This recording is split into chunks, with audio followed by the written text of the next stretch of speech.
Vamos abrir o livro de Mateus, capítulo 17.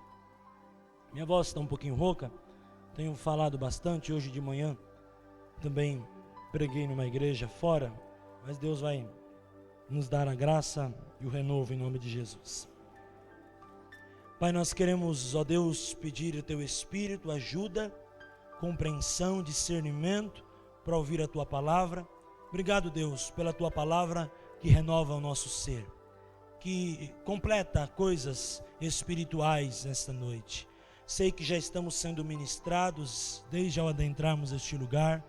Esta hora que a Tua palavra venha nos trazer luz, nos trazer vida, nos trazer paz, nos trazer entendimento e nos trazer discernimento, Senhor, de uma forma poderosa.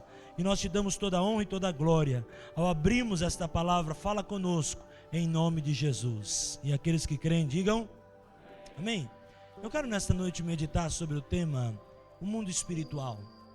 Nós sabemos que, segundo o apóstolo Paulo prega na igreja de Éfeso, aos Efésios, no seu capítulo 1, de versículo 3, você não precisa abrir, ele adora o Senhor e ensina um princípio espiritual, dizendo ali: bendito seja Deus e Pai de nosso Senhor Jesus Cristo, que já, passado, nos abençoou com toda sorte de bênçãos espirituais nas regiões celestiais em Cristo Jesus. Amém?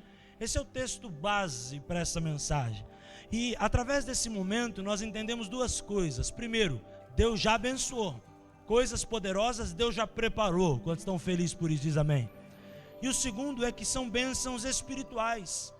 Pastor, mas e no mundo físico? Ela não vai se materializar? Sim, mas para nós compreendermos e recebermos as coisas no físico, primeiro nós temos que compreender as coisas no mundo espiritual. Porque quando Abraão compreendeu as coisas espirituais, até quando Deus pediu Isaac para ele, ele topou. Por que ele topou? Porque ele ia matar o filho, não amava? Não amava o filho, mas ele entendia que o cordeiro que Deus queria era muito mais do que o filho dele. Profeticamente representava o cordeiro Jesus, que viria para ser moído por nossas transgressões. Isaac somente era um símbolo, e Deus estava esperando Abraão responder ao eis-me aqui de Deus para cumprir um propósito. Talvez o coração de um pai iria doer muito ao dizer: você vai ter que matar o seu filho. Mas profeticamente ele confiava em Deus de duas formas: ou, como disse, que o cordeiro verdadeiro era Jesus, que ia ser moído por mim e por você; ou profeticamente, não tanto, mas fisicamente, mas com muita fé, que mesmo que ele tivesse que matar Isaac, Deus era poderoso para ressuscitar naquele momento e ele voltar para junto dos seus servos com seu filho. Então eu vejo que a fé de Abraão era tão grande que ele entendia para os dois lados: ou pelo lado que o cordeiro não era Isaac, era Cristo; ou pelo lado que o cordeiro poderia ser até Isaac, mas mesmo que embora o seu filho morresse, então ressuscitaria outrora e ele voltaria ali para a glória do Senhor. Isso são coisas espirituais que só se discernem espiritualmente. Isso são coisas espirituais que abrem a nossa visão e nos faz compreender, como disse na quinta-feira, tempos e propósitos. Tempos e propósitos. O tempo e o propósito, quando eles estão alinhados, eles vão construir coisas espirituais, eles vão construir casa. E para construir casa, ela precisa ter alicerce. E se ela for alicerçada na rocha, o vento vem, ela não se abala, não, tio? Mas se ela for alicerçada na areia, primeiro o vento, acabou. Então, uma vida espiritual, para compreender as coisas, ela precisa compreender o alicerce. Só vamos então receber a bênção no mundo físico quando nós estivermos alicerçados no Espírito e compreendermos as coisas do Espírito. Amém ou não amém? Porque a Bíblia diz que aqueles que estão no Espírito se inclinam para as coisas do Espírito. Aqueles que estão na carne se inclinam, ou seja, para as coisas da carne. Irmãos, tem coisas que eu e você não entendemos agora e não vamos entender agora, é lá na frente. Porque são coisas espirituais e Deus vai nos dar o tempo e o propósito para isso acontecer. Quantos querem dizer amém? Em Mateus 17, 4 histórias é narrada aqui. Eu vou ler todas elas. E nós vamos passar por essas 4 histórias e vamos desvendar um pouco do segredo deste mundo espiritual. Quantos compreendem o mundo espiritual? Diz amém. Quantos foram gerados no Espírito? Diz amém. Quantos são imagem e semelhança de Deus? E a Bíblia diz que Deus é...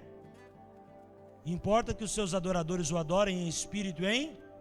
Então quer dizer que o meu DNA não é físico, nem emocional. O meu DNA é, diga comigo, espiritual. A minha origem, diga, a minha origem é espiritual. Diz assim: 6 dias depois tomou Jesus consigo a Pedro e a Tiago e a João, seu irmão, e os conduziu em particular a um alto monte. Você está afim nesta noite de ser chamado por Deus no particular? Para que Ele fale com você em particular, para que Ele te mostre coisas em particular, aleluia. E transfigurou-se diante deles, e o seu rosto resplandeceu como o sol, e as suas vestes se tornaram brancas como a luz. E eis que lhe apareceram Moisés e Elias falando com ele. O que aparece aqui? 2 tempos importantes na história: as leis, Moisés, e os profetas Elias. E Pedro, tomando a palavra, disse a Jesus: Senhor, bom é estarmos aqui. Se queres, façamos aqui 3 tabernáculos, um para ti, um para Moisés e um para Elias. Estando ele ainda a falar, eis que uma nuvem luminosa os cobriu, e da nuvem saiu uma voz que dizia: Este é o meu filho amado, em quem me comprazo, escutai. Há um texto na Bíblia que diz: aquele que tem ouvidos, o que o Espírito diz a... O que Deus estava falando através desse homem? Escutai. Quantos querem ser levados para o Senhor no particular essa noite? Quantos querem escutar? Amém? E depois ele diz assim: e os discípulos, ouvindo isso, caíram sobre os seus ossos e tiveram grande medo. E aproximou Jesus, tocou-lhe e disse: levantai-vos e não tenha medo. E erguendo ele os olhos, ninguém viram senão unicamente a Jesus. Eles estavam no monte reunido. Naquele momento há uma transfiguração, se apresenta-se as leis, se apresentam os profetas, eles não discernem, eles pensam que é Moisés e Elias, tanto que Pedro quer construir um tabernáculo. O Senhor fala: não é isso, são coisas espirituais, não físicas. O que eu quero de vocês é a adoração, não é idolatria. Grave isso no teu coração. E eu quero que vocês possam escutar o que eu estou ensinando a vocês. O Senhor estava falando para ele. E o Senhor estava dizendo: este é o meu filho amado, em quem me comprazo. E isto quer dizer que Jesus se apresenta a eles com vestes brancas, representando o céu e representando a confirmação espiritualmente de um novo tempo, mostrando para eles que o tempo das leis é importante, foi importante, o tempo dos profetas foi importante, mas ali na transfiguração, Jesus estava dizendo: agora vocês começam a viver a graça. E o próprio Jesus também disse para Paulo: a minha graça te basta. Mas Pedro não entendeu que era graça. Pedro entende algo totalmente diferente, já quer construir um tabernáculo para Jesus, um para Moisés, um para Elias. E naquele momento Pedro estava fora do propósito. Por quê? Porque Pedro estava vendo o mundo físico, Jesus estava vendo o mundo espiritual. Jesus estava falando de graça, Pedro já começou a falar de coisas físicas. Eu quero dizer para você que nem tudo é físico, como nem tudo é espiritual. Ora as coisas são físicas, ora são coisas espirituais. Mas o problema, muitas vezes meu e teu, é a falta de discernimento. Porque naquele momento a transfiguração não era para fazer nada de tabernáculo, era espiritual, era adoração, era um novo nível com Deus, era a graça que Jesus estava estabelecendo sobre a vida deles. Quantos entendem até aqui? Diz amém. E neste momento ele diz algo tremendo, versículo 7, final: levantai-vos e não tenha medo. Esse é o primeiro ponto que eu vejo. O mundo espiritual é para aquele que não tem medo.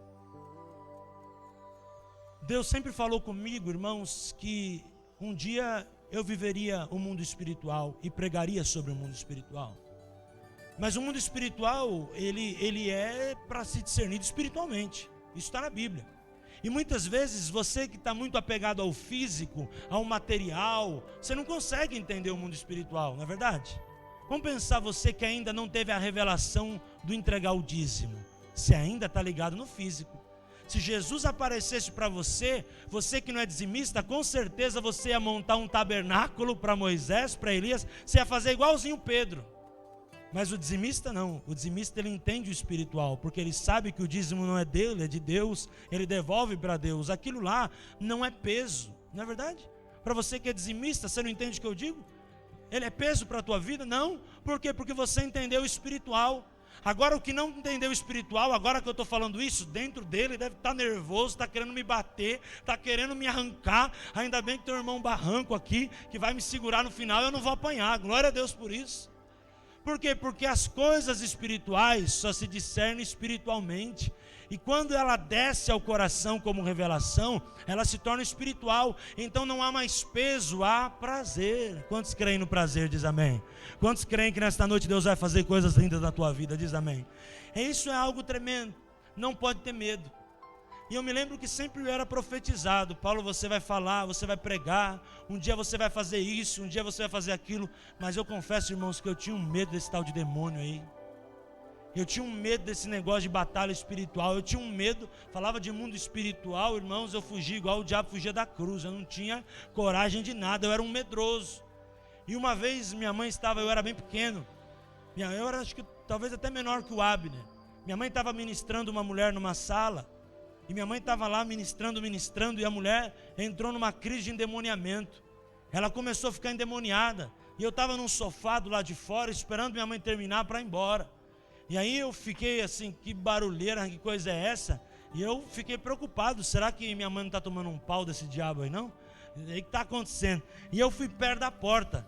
Irmãos, para que eu fui perto da porta? Na hora que eu fui perto da porta, minha mãe falou, diabo, você está repreendido, sai pela porta. Irmãos, mas eu corri igual o diabo foge da cruz. Eu desci as escadas daquela igreja, eu fui para a rua, eu fui embora da igreja naquele dia. Sai pela porta, sai, ele vai pegar em mim, Deus me livre. Porque vai sair pela porta, vá que ele empesteie em mim aí, Deus me livre. Então, irmãos, hoje eu entendo que as coisas espirituais se discernem espiritualmente.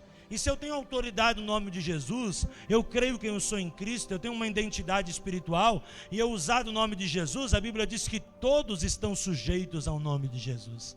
A questão é não ter medo, é crer que Deus tem algo como um propósito para a tua vida espiritual, e nenhuma arma forjada prevalecerá contra a tua vida, amém? Então não tenha medo, entenda que as coisas vão acontecer, e as experiências que Deus vai te dar, elas são tremendas. Não queira logo mergulhar de cabeça, se você ainda está na superfície. Vai entrando na piscina de pouquinho, não é assim? Até que você vai aprender a nadar e que você vai mergulhar de cabeça. Se mergulhar de cabeça, você vai se estourar. As coisas espirituais são assim. É processual, é de passo em passo, é de fé em fé, é de glória em glória. Você vai aprendendo, você vai caminhando, você vai seguindo, e você vai marchando, até você alcançar o propósito de Deus para a tua vida. Ah, pastor, mas quando se fala de dízimo e oferta, como se fala de aquele assunto, outros assuntos, aquilo me confronta. Vai devagar, vai permitindo com que as águas do Senhor possam entrar na tua vida, até o ponto que você vai chegar, e você não vai ter medo. Os discípulos tinham medo, os discípulos não compreenderam o propósito do Senhor. E aqui eu deixo para nós o primeiro ponto, não tenha medo em nome de Jesus. E mesmo se ele sair pela porta, em nome de Jesus, ele não vai te atingir. Quantos creem nisso? Amém? Diz assim, os seus discípulos interrogavam, versículo 10, porque dizem então os escribas que é mister que Elias venha primeiro. E Jesus respondendo diz, em verdade, Elias virá primeiro e restaurará todas as coisas. Mas digo-vos que Elias já veio e não o conheceram, mas fizeram-lhe tudo o que quiseram, assim farão eles também padecer o Filho do Homem. Então entenderam os discípulos que ele falava de João. Estava falando do homem Elias? Não, estava falando da geração profética. Estava falando do profeta. Não estava falando do Elias, mas da reunção e do tempo que ele representava sobre a nação, que era o tempo dos profetas. Ele estava dizendo, olha, Elias já veio, mas ele agora já cumpriu o seu propósito, e agora é o tempo de vocês entrarem no propósito de Deus. Então eles entenderam que ele estava falando de João Batista. Mas uma das coisas que eu entendo é que Elias, João Batista, os profetas, não só vieram e passaram, eles permanecem até hoje. A Bíblia diz, crede no vosso Deus, estareis seguro, crede nos seus e prosperareis. O tempo de Elias e o tempo de João Batista continua valendo até hoje. Então, eu quero dizer para você, segunda verdade, o mundo espiritual traz à existência o profético de Deus. Você me entende? Amém? Por quê? Porque quando eles estavam falando de Elias, não do homem, do que ele representava, nem de João Batista, também não do homem, do que ele representava, estava dizendo de um tempo de restauração. E no livro de Malaquias, o final ali do Velho Testamento diz: e antes que venha a volta do Filho do Homem, arrebatamento, que é o que estamos vivendo hoje, virá Elias, virá o profeta, e ele restaurará todas as coisas e converterá o coração dos pais aos filhos e dos filhos aos pais. Então ele estava dizendo, antes que venha o arrebatamento, tem que vir sobre a igreja um levantamento de direções proféticas, para que a igreja entre na reconciliação. O mundo espiritual, ele está aí para que a gente entenda o profético, e o profético que quer reconciliação, restauração. O próprio profeta Malaquias diz: Elias virá e restaurará, reconciliará. Quando a igreja entende o tempo profético, ela entende um tempo de reconciliação, ou seja, arrependimento. O mundo espiritual é um mundo de arrependimento. Não dá para entrar no mundo espiritual se não houver consertos espirituais, se não houver arrependimento, se não houver renúncia, se não houver mudança, pedido de perdão, mudança de comportamento e de ação, renovação de intelecto. Ele estava dizendo lá, o Elias virá, ele já veio. Isso estava representando o quê? Representando que a restauração era necessária para que os discípulos entendessem o propósito do céu. E aí eu estava pensando que, se eu fosse olhar isoladamente esse texto, eu ia pensar, bom, Elias já veio, João Batista já veio, o profético acabou. Mas quando nós vamos para os ministérios, a Bíblia diz que lá Deus vai levantar os seus profetas. Quando nós vamos para a visão de João na ilha de Pátimos, diz lá que lá Deus vai levantar os seus profetas. Quando nós vamos para Malaquias, Velho Testamento, o último capítulo ali, último livro do Velho Testamento, Malaquias profeta diz lá que Elias virá. E virá quando? Antes do arrebatamento. Ou seja, este tempo que estamos vivendo é o tempo onde Deus vai levantar no meio da igreja, eu profetizo também neste lugar, os seus verdadeiros profetas. Aleluia! Tá ruim, aleluia. Amém? Glória a Deus. Por quê, irmãos? Porque a Bíblia não fala que existem ainda uma reserva de Deus, um povo que não se dobrou diante de Baal. Existem pessoas no mundo evangélico, ou que já são crentes ou que não são, que são 7.000, a Bíblia diz. E a Bíblia diz que existem 7.000 que não se dobraram diante de Baal. E esses 7.000, agora eu digo já falando um pouco de arrebatamento, de volta de Cristo, serão que vão ser levantados na igreja com poder e com voz profética, aleluia. Quem sabe você não faz parte desses 7.000? Sabe por qual que são um dos segredos dos 7.000? Aqueles que não se prostituíram.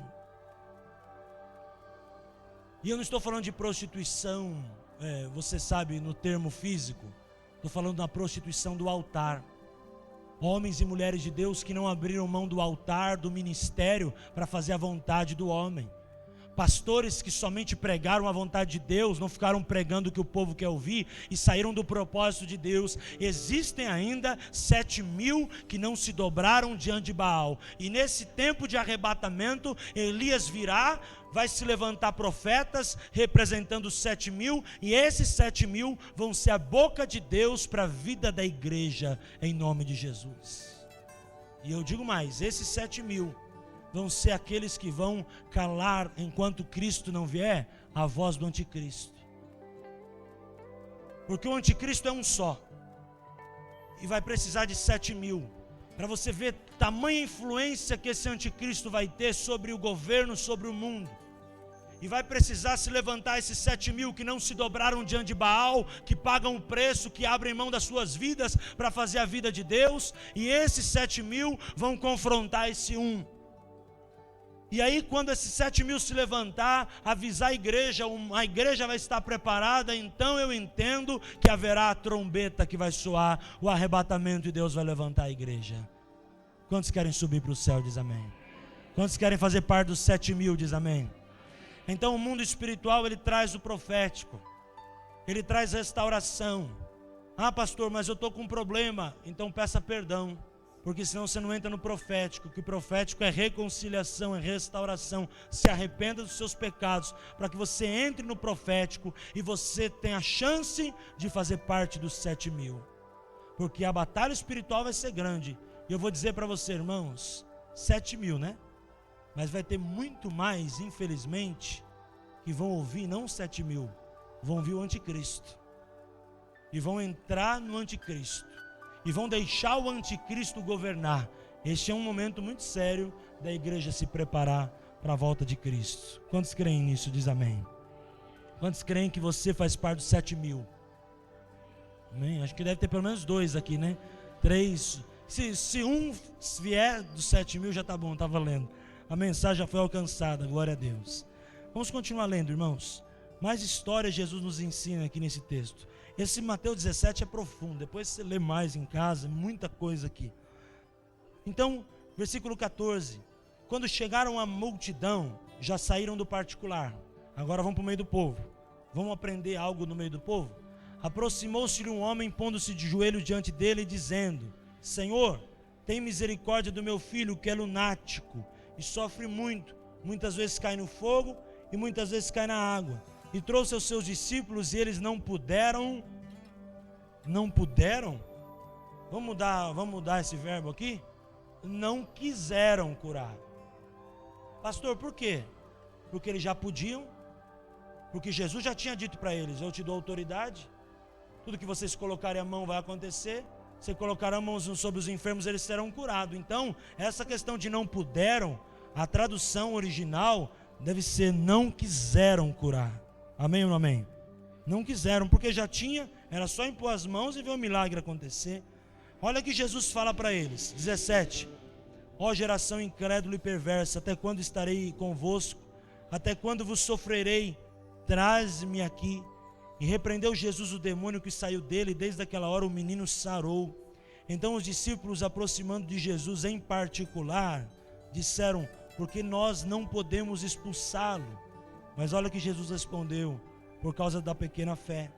Porque em verdade vos digo que se tiverdes fé como um grão de mostarda, direi este monte: passa daqui para acolá, e há de passar, e nada vos será impossível. Quantos creem? Diz amém. Terceiro ponto: no mundo espiritual há milagres. No mundo espiritual há discernimento. Falta de discernimento. Esqueceram da promessa, esqueceram que tinha autoridade. O homem chegou, viram como incrédulo, não viram a fé. Chama o mestre. Naquela hora não era para chamar o mestre, era para eles irem impor as mãos e o cara ia ser curado. Falta de discernimento. E naquele momento, depois que eles aprendem sobre discernimento, o Senhor fala para eles: se vocês tiverem fé como um grão de mostarda, vocês vão dizer: passa este monte daqui para acolá, e nada vos será impossível. Nada vos será impossível. Aqueles que andam no mundo espiritual vão viver milagres neste tempo. Aqueles que compreendem o Senhor vão viver milagres extraordinários nesse tempo. Aqueles que compreendem as coisas do Senhor vão viver coisas tremendas e profundas neste tempo. Por quê? Porque nada vos será impossível. Porque haverá fé. E haverá fé. E muitas vezes a fé não é nem pôr a mão e nem ir em algum lugar. É você dizer: haja. É o poder da palavra. Como o centurião de Cafarnaum. Como Deus da criação: haja luz, e houve luz. A palavra haja, do verbo haver, estava dizendo chamar à existência as coisas que não são para serem. O que Jesus estava ensinando nessa história aqui agora, do menino lunático? Vocês podem chamar as coisas que não são para serem quando vocês tiverem fé. Vocês podem pedir para o monte sair daqui para lá e vai ser fácil. Os discípulos talvez ficaram até um pouco quietos, igual você está quieto me olhando aí com essa cara de crente abençoado. Mas irmãos, é algo espiritual. Quando a fé entra, as coisas sobrenaturais acontecem. Porque a fé, ela nos diferencia das pessoas. Com certeza, se você chegar e dizer para o monte: sai daqui, vai para lá, vai olhar e vai dizer: esse Eliseu é meio doido. Mas é assim que as coisas espirituais acontecem. Quando nós entramos no mundo espiritual, nós discernimos, os milagres acontecem. Por quê? O que Jesus falou para ele? Quando isso acontecer, nada vos será impossível. Ou seja, a primeira prova, o primeiro teste era: faz um monte sair daqui para lá. Entrem no meu propósito, entrem na minha fé, para que vocês possam ver e viver o meu milagre. Agora, fazendo um parênteses nessa história, sabe qual é o nosso problema? Muitas vezes a gente tem até a fé, porque a gente recebe uma injeção de ânimo, uma adrenalina na veia espiritual e sai com fé. Mas muitas vezes nós nos deparamos com a situação e acontece conosco o que aconteceu com Pedro na hora que andou sobre as águas. A gente começa andando sobre as águas, mas porque a gente entra com a alma no meio, entra um medo, entra a dúvida, começa a pensar, a gente começa a afundar. Então, quando a gente recebe uma injeção de ânimo, uma injeção de fé, uma adrenalina espiritual, nós começamos a andar sobre as águas. Mas a questão é, tem hora que nós deixamos nossa alma entrar e trazer reação.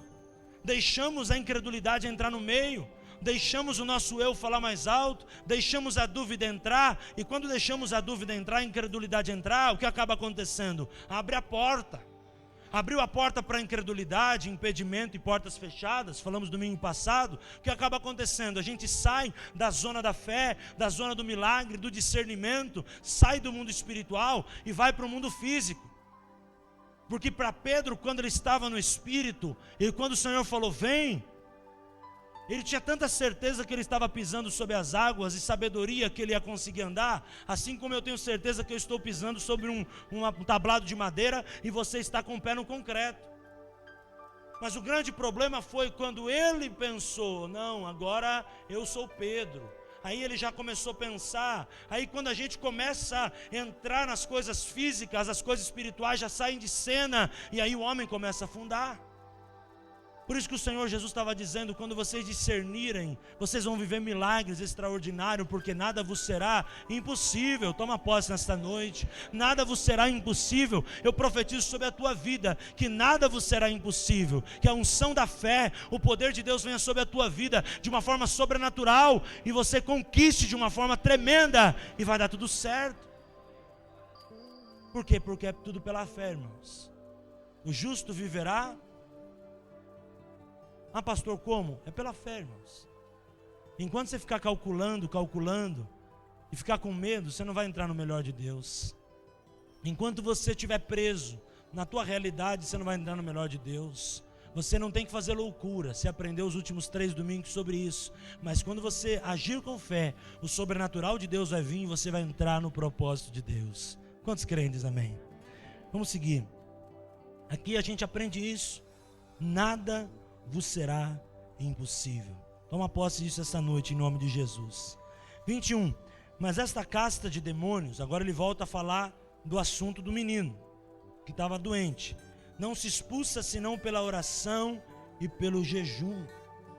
Olha aqui, o mundo espiritual, ele é algo tremendo, e nem sempre a curto prazo se revela.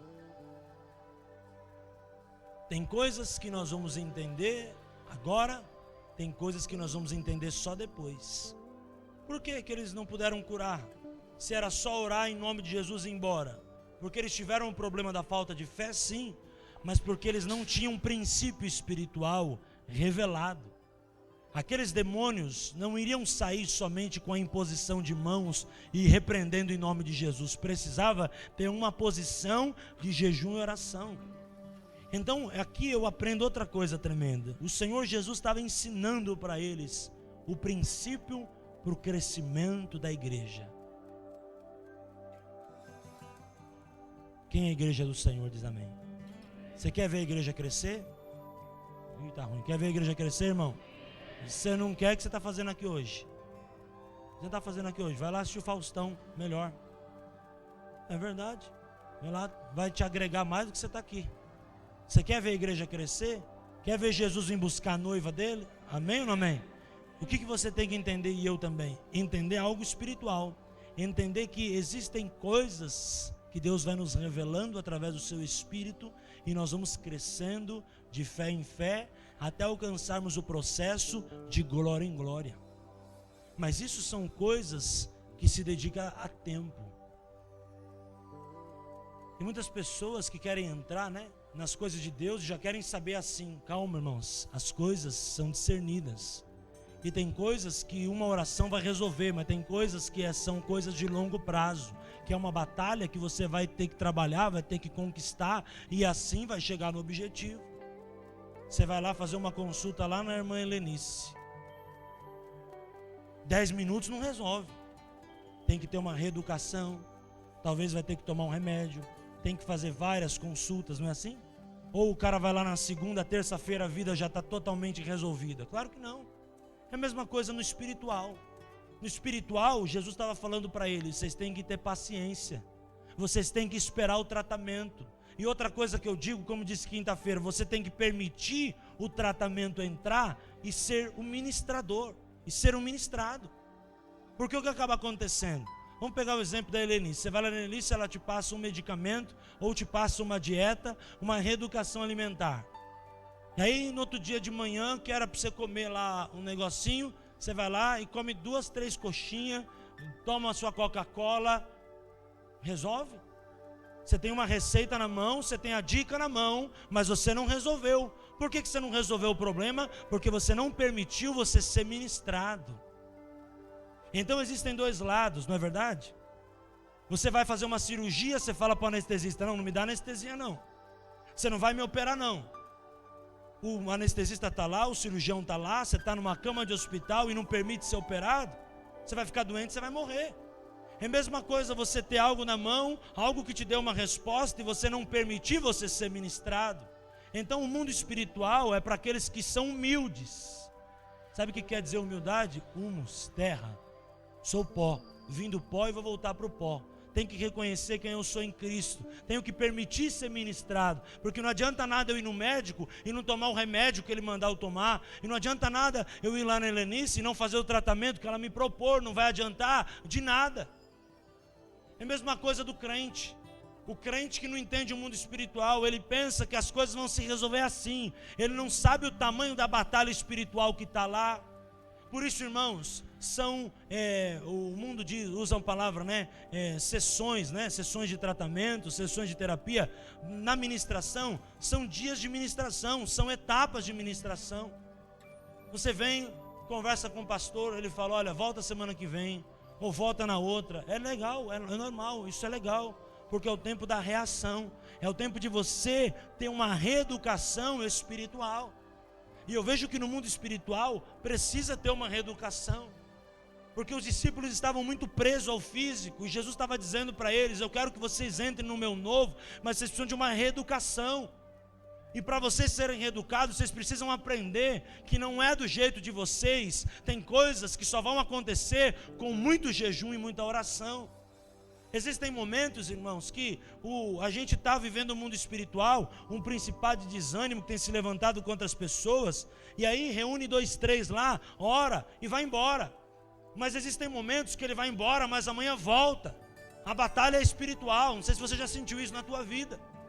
Você vem na igreja domingo, o pastor traz uma palavra, é tremendo, você sai da igreja pilhado, mas muitas vezes segunda-feira você levanta xoxo. Por quê? Porque é uma batalha espiritual dobrada. É hora de orar mais, é hora de consagrar mais. E eu digo para você que o tempo que nós estamos vivendo, se você viver na canjinha espiritual, não vai sobreviver.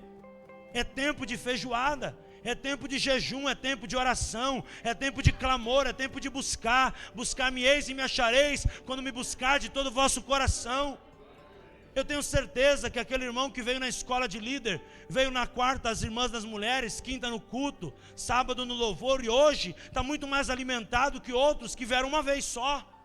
Por quê, irmãos? Porque a batalha espiritual, ela é muito grande, e o tempo que nós estamos vivendo, não é aquele tempinho que a oração neusaldina, vai lá, 5 minutos resolve. É hora de nós orarmos, é hora de se levantar, é hora de se posicionar, é hora de chamar a existência, é hora de clamor, é hora de jejum, é hora de vigílias, é hora de propósito, é hora de duplas de oração, é hora de santificação, porque sem santificação ninguém verá o Senhor. Porque não adianta, irmãos, a batalha está grande. Eu como pastor tenho visto isso diariamente. E não é agora para dizer: eu vou pular fora do barco. Não, eu vou estar no barco. mas eu tenho que entender que eu tenho que buscar o Senhor. Amanhã, segunda-feira, a igreja não tem culto, mas eu vou fazer um culto doméstico com a minha família. Eu vou orar, eu vou buscar. Na terça-feira eu venho na escola de líder, porque eu vou ser ministrado. Na quarta-feira eu venho orar com as mulheres na hora do almoço, porque eu vou ser abençoado e Deus vai ser glorificado. Irmão, muita oração, muito poder.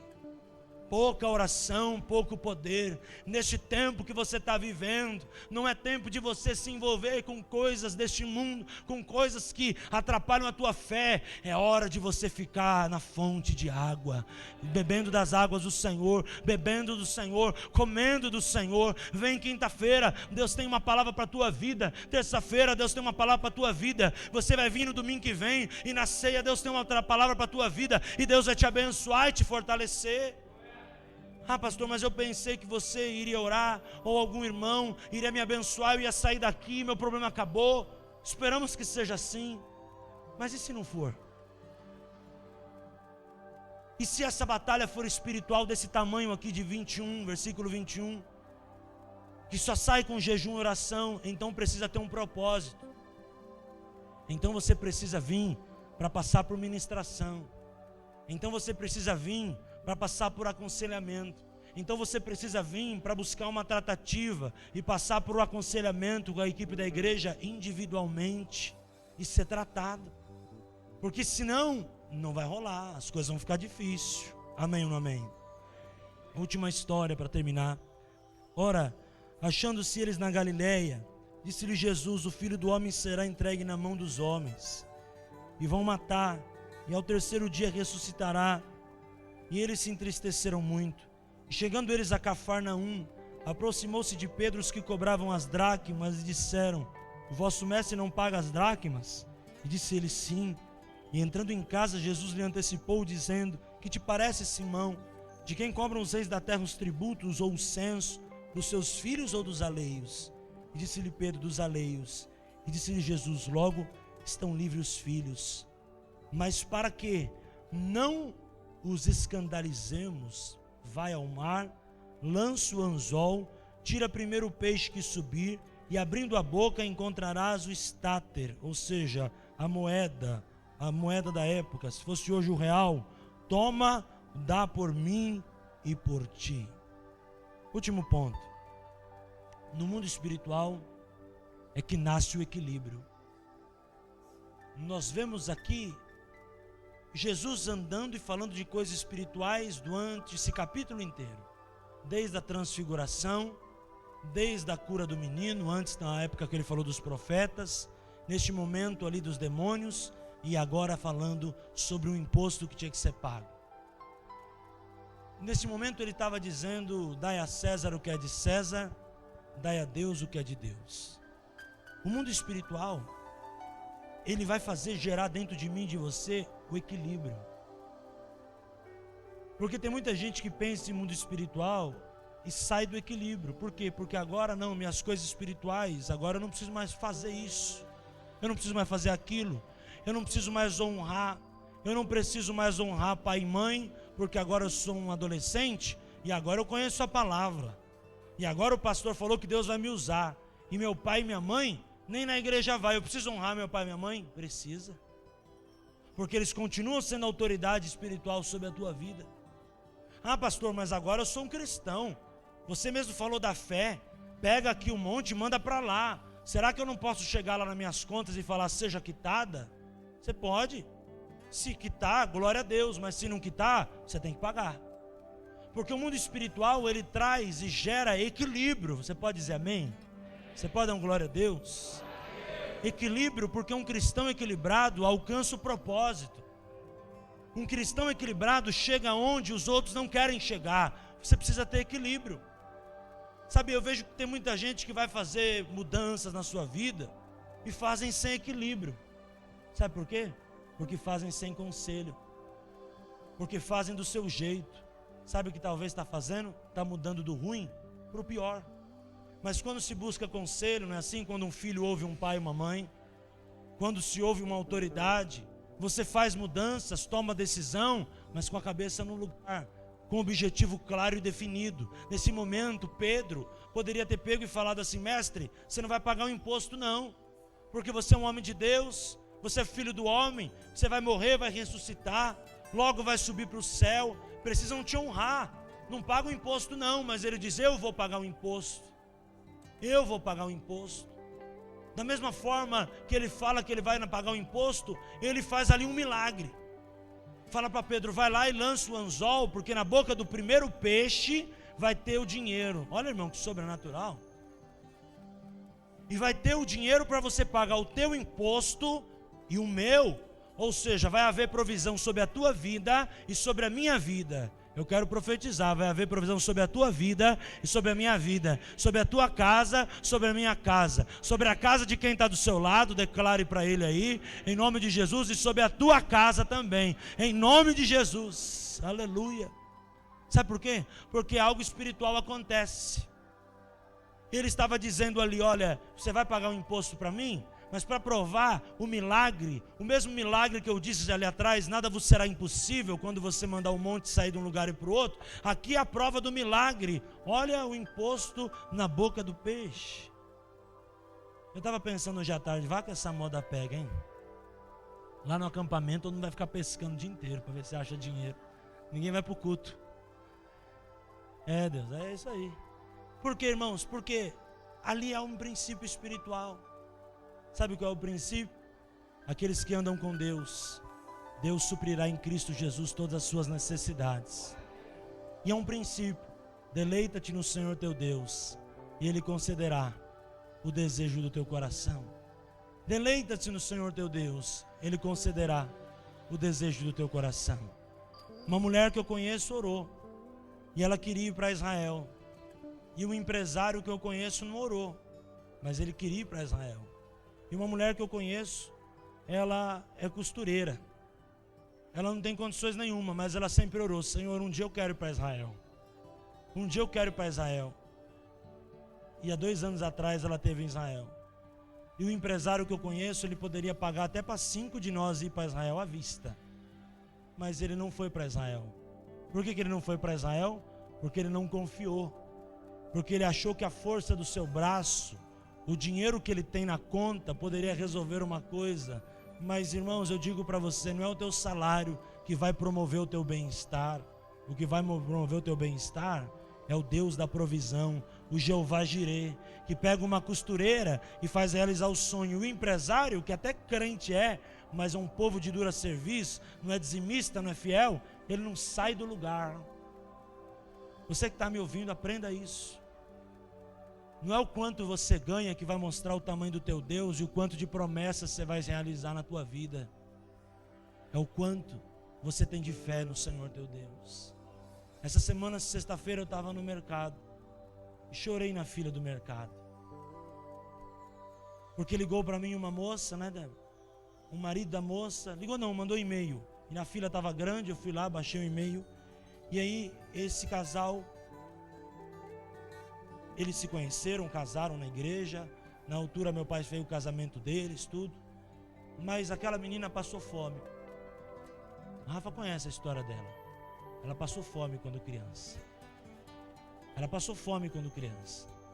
Minha mãe, toda vez que era ano novo, levava cesta, levava assado, levava roupa, dava presente para eles, porque ela e os seus 2 irmãos não tinham dinheiro, passava fome. Quantas roupas minha mãe tirava e não mandava para a casa da irmã, porque aquela irmã era uma mulher de oração, a mãe dela, e aquela mulher orava pedindo a Deus provisão, e ela não tinha muitas vezes o feijão, e ela clamava a Deus, e no final do culto na igreja, vinha uma irmã com um saquinho de feijão para ela, falou: irmã, feijão para tua segunda-feira. Quantas vezes aquela irmã, para educar aqueles filhos, não teve que abrir mão da sua privacidade? Sabe, o marido dela trabalha com trabalho manual. A cama que eles dormiam era a cama que ele fez. E era um lugar tão pequeno que ele fez uma cama, um tablado, pôs um colchão para eles casal e fez como se fosse uma beliche em cima da cama deles para os filhos dormir. E o outro filho mais novo dormia num colchãozinho no chão. Era um lugar apertadinho, debaixo de uma escada. Aquela menina passava fome, aquela menina passava privação. Aquela menina, quando ganhava um tênis, ela ganhava um tênis, era o número 35, ganhava 38, porque tinha que ser maior, por causa que ela não poderia comprar outro tênis, ela tinha que usar o tênis maior. Aquela menina passou fome, mas aquela menina foi uma menina que nunca desistiu do Senhor. Até hoje, quando eu vou lá na igreja em São Caetano, ela está lá no meio das lutas, mas sempre levantando a mão e adorando o Senhor. E ela disse há 2 anos atrás: eu quero, pastor, participar da viagem para Israel. Eu falei: amém, glória a Deus, o que você tem? Vamos lá, vamos fazer, pastor, mas eu não tenho nada. Você sabe a minha história, nós não temos nada. E ela casou com ele, e começaram a estudar, e um fez faculdade, terminou, o outro está fazendo faculdade, está terminando. E muitas lutas eles passam para poder alcançar. De vez em quando ela vem aqui assistir o culto. Aquela menina passou fome, gente. Aquela menina passou. Muitas vezes a gente encontra eles em algum lugar. Muitas vezes eles falam: olha, nós estamos na luta, estamos na perseverança. Mas há 2 anos atrás ela diz: eu sei que o Senhor é Deus. E desde pequena, olha, irmãos, ela passava fome, mas já tinha um sonho. Ela dizia: pastor, eu tinha um sonho de ir para Israel, mas eu nunca vi que esse sonho era possibilidade, mas eu sei que Deus vai prover. E agora nós vamos viajar em novembro com um grupo. E o marido dela teve uma dificuldade, me ligou, e meu coração ficou partido, mano. Quase que eu falei: precisava vender o carro. Falei para essa menina aí, essa menina merece. Aí quando eu liguei o e-mail, ele disse: pastor, eu quero dizer uma coisa para você, quero te agradecer, porque Deus é fiel, e Deus proveu todas as coisas. A minha viagem e da minha esposa está quitada. Nós vamos e Deus vai ser glorificado.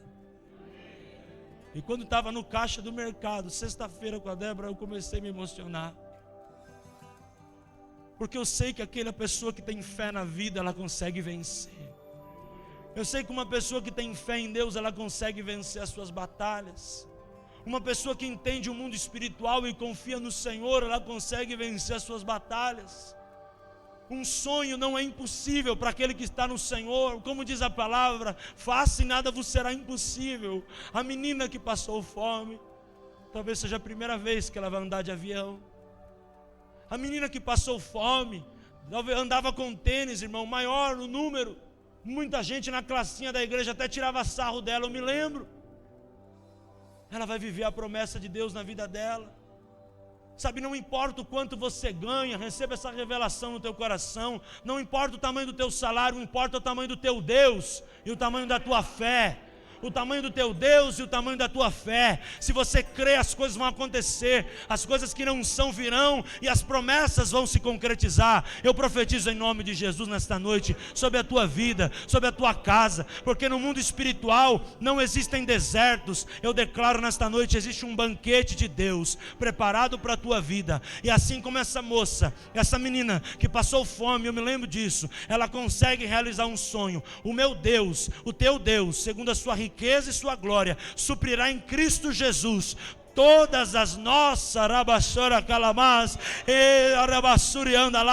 todas as nossas necessidades serão supridas por este Deus, porque Deus é poderoso, porque Deus é tremendo, porque Deus é forte, e o povo que conhece o seu Deus se tornará forte e fará proezas em nome do Senhor. E eu quero declarar nesta noite que as coisas que estão diante dos teus olhos como impossível, que você entre no mundo espiritual, não tenha medo, porque Deus está nesta noite dizendo: eu sou especialista em impossível, eu estou criando oportunidade na tua vida, eu estou abrindo caminho onde não tem caminho, eu estou abrindo porta onde não tem porta. Receba da tua vitória, receba da tua bênção, receba da tua conquista, receba da ousadia, receba da unção que o Espírito Santo tem sobre a tua vida. E mesmo que você possa estar passando por luta, mesmo que você possa estar passando por necessidade, creia no poder da fé, creia no poder de Deus. Abassuri candalás. Mesmo que haja enfermidade sobre o teu corpo, hoje eu declaro: haja cura, haja milagre, haja salvação, haja livramento. Que o teu corpo agora se alinhe à palavra de Deus, em nome de Jesus. Que toda enfermidade, todo ataque, toda inflamação, toda infecção, toda dor caia por terra agora em nome de Jesus, porque o meu Deus não é só poderoso para prover na vida financeira, mas prover na área da saúde. E eu declaro em nome de Jesus que haja vida, haja força e a unção do Senhor sobre a tua vida. Que o Senhor te abençoe. Aplauda ao Senhor. Que o Senhor te guarde. Resplandeça o seu rosto sobre ti. E tenha misericórdia de ti. Te dê a paz. Que a paz do Senhor, que excede todo entendimento, guarde a sua mente, guarde o seu coração. Em nome de Jesus.